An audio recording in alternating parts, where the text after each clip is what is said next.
Selamat pagi anak-anak.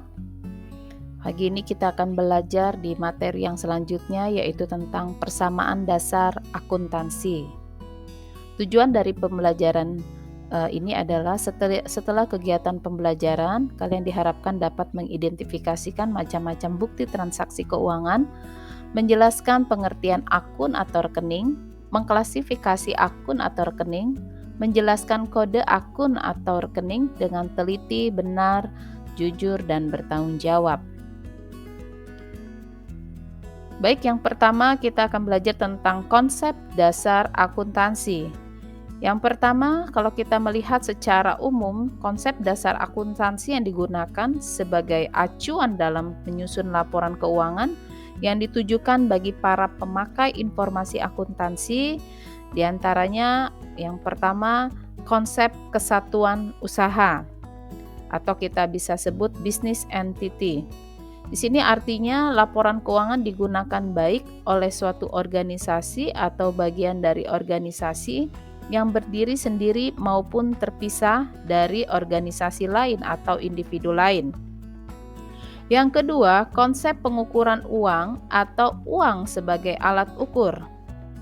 Artinya, uang merupakan alat ukur umum dan paling tepat dalam aktivitas ekonomi dan menjadi dasar yang tepat pula bagi pengukuran analisis akuntansi.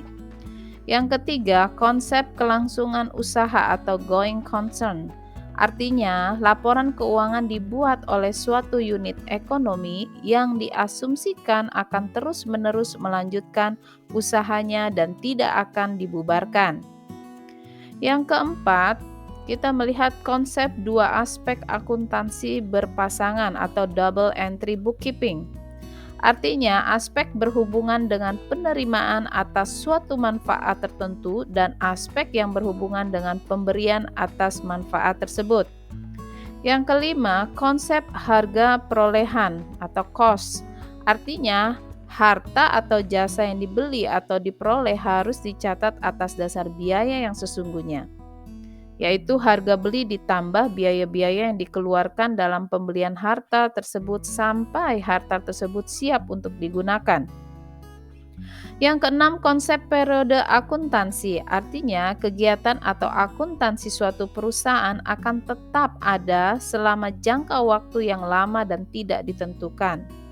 Kemudian yang ketujuh, konsep pembandingan pengeluaran beban dengan penghasilan. Artinya dalam laporan keuangan, pengeluaran beban yang diakui dalam laporan laba rugi berlandaskan atas dasar hubungan langsung antara biaya yang timbul dengan pos penghasilan tertentu yang diperoleh. Yang kedelapan, konsep upaya dan hasil. Artinya secara konseptual, pendapatan timbul karena biaya, bukan sebaliknya pendapatan menanggung biaya. Artinya, pendapatan sudah dapat diakui meskipun belum terrealisasi karena adanya pengeluaran atau upaya entitas dalam melakukan kegiatan produktifnya. Kita melihat unsur-unsur neraca dan laporan rugi laba. Neraca itu sendiri adalah laporan yang menunjukkan posisi keuangan perusahaan pada akhir periode. Posisi keuangan yang dimasuk terdiri atas aktiva atau harta, kewajiban atau utang, dan ekuitas atau modal. Jadi kalau kita melihat nanti ya, pos-pos ini kita definisikan ya, yang pertama sebagai aset atau aktiva atau harta adalah sumber daya yang dikuasai oleh perusahaan sebagai akibat dari peristiwa masa lalu dan manfaat ekonomi di masa depan diharapkan akan diperoleh perusahaan.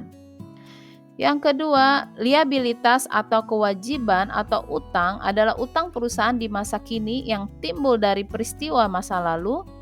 Penyelesaiannya diharapkan mengakibatkan arus keluar dari sumber daya perusahaan yang mengandung manfaat ekonomi. Kemudian ekuitas atau modal. Nah, ini hak residual atas aktiva perusahaan setelah dikurangi semua kewajiban. Yang kedua, kita melihat ada unsur laporan rugi laba ya. Di dalam unsur-unsur neraca tadi ada unsur laporan rugi laba. Nah, laporan rugi laba itu sendiri adalah laporan yang menunjukkan kinerja perusahaan, yakni tentang besarnya pendapatan atau penghasilan dan beban pada akhir periode akuntansi. Nah, unsur penghasilan beban ini didefinisikan ada dua, yaitu penghasilan atau income. Nah, ini merupakan kenaikan manfaat ekonomi selama suatu periode akuntansi dalam bentuk pemasukan atau penambahan aktiva atau penurunan kewajiban yang mengakibatkan kenaikan ekuitas yang tidak berasal dari kontribusi penanaman modal. Yang kedua itu beban atau expense adalah penurunan manfaat ekonomi selama suatu periode akuntansi dalam bentuk arus keluar atau berkurangnya aktiva atau terjadinya kewajiban yang mengakibatkan penurunan ekuitas yang tidak menyangkut pembagian kepada penanaman modal. Baik, nanti di video selanjutnya kita akan belajar tentang sumber pencatatan akuntansi.